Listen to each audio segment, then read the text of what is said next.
I just had an argument with the Chinese lab helper. We just used to be quite friendly with each other, but they are just talking about my rejected paper rejected by the ICML, and are talking about the rubbish reviewers, the idiot reviewers.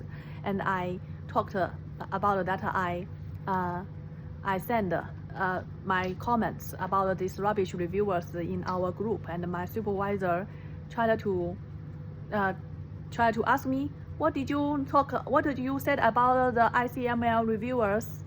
And I said that that's because Chinese are generally have Stockholm syndrome, because they dare not to criticize, to have any opinions, always try to be harmony, just to be coward, and then they would force other people just like coward as themselves, just like idiots themselves.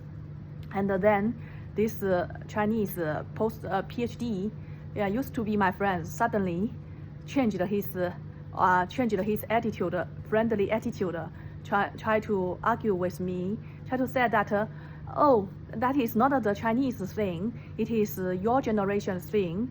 Then I said that, oh, it's my generation, and now I realize that I am 10 years older than you, so you are younger generation. He said that it is that because in my parents' generation, they are just like you, talk everything out loud, then every people will know. But our generation just don't like that, so we don't talk loud.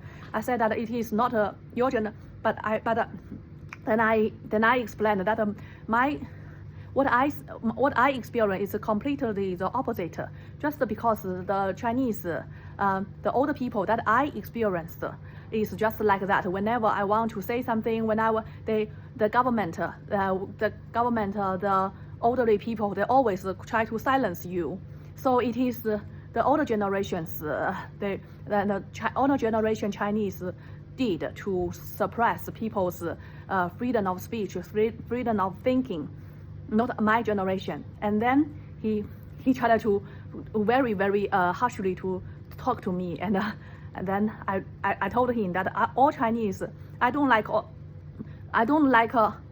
you young generation Chinese as well. You young generation Chinese, you are just slaved taught to be slave by by other Chinese. I don't have any interest in you at all.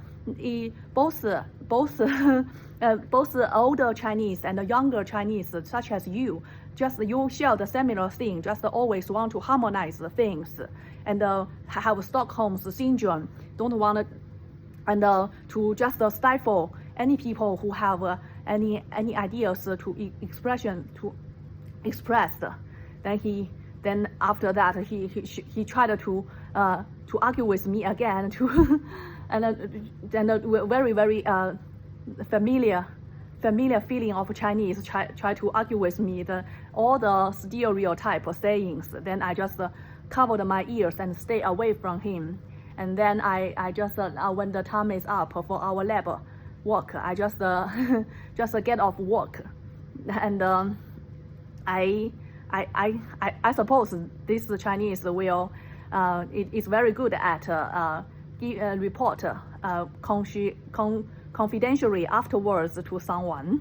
So that is what he did to the black lecturer last time, because last time I had the black lecturer first lectured on him, and he just compromised. But then the black lecturer lectured on me. I just fight it back, and then after that I didn't say. And then this Chinese post PhD reported, write an email to report this black lecturer, and without letting this black lecturer know. And then I just and then when I see that, I just emailed too. Now this is his typical doing. So I suppose this Chinese student would make some excuse to report me, and just in a dangerous situation now. So I think to live a life is taking some risk, to just stand up for yourself. So I dare not to separate from them and be myself and never be friends with him again. I don't feel any loss.